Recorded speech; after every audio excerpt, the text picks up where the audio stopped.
আবারও বাঙালির আবেগের ওপর পানি ঢেলে দিল এই ছেলেটি।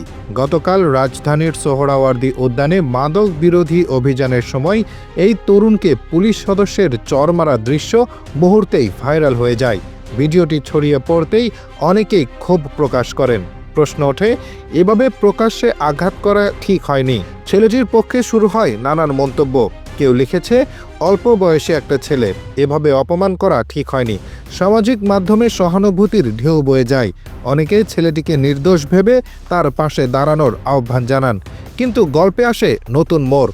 আজ ভাইরাল হয় সেই ছেলেটির ফেসবুক আইডি, আর সেখানে দেখা যায় একটির পর একটি ছবি ও ভিডিও, যেখানে সে নিজেই গাঁজা সেবনের দৃশ্য পোস্ট করেছে। মাদক সেবনের ছবি, ভিডিও, এমনকি বন্ধুদের সঙ্গে সেই মুহূর্তের শেয়ার, সব মিলিয়ে সামাজিক মাধ্যম আবারও উত্তাল। যে ছেলেটিকে নিয়ে সবাই আবেগে ভেসে উঠেছিল, এখন অনেকেই বলছে আবেগ দেখানোর আগে সত্যটা জানা উচিত ছিল। তবে এখানেই শেষ নয় আলোচনা। অনেকে বলছেন, মাদক সেবন করে থাকলেও আইন হাতে তুলে নেওয়া কি সঠিক? আবার কেউ লিখছেন, পুলিশে কানপট্টি গরম করেছে, এটা নিয়ে ভালো মন্দ কিছু বলবো না, কিন্তু অল্প বয়সী ছেলেমেয়েরা এমন নষ্ট হচ্ছে, এর দায় আসলে কার? প্রশ্নটা এখানেই বড় হয়ে দাঁড়ায়। শুধু একজন তরুণ নয়, সমাজের বড় একটি বাস্তবতা সামনে আসে। তরুণদের মধ্যে মাদক প্রবণতা, আইন নিজের পথে চলবে, দোষ প্রমাণ হলে বিচার হবে, কিন্তু আমাদেরও কি দায়িত্ব নেই?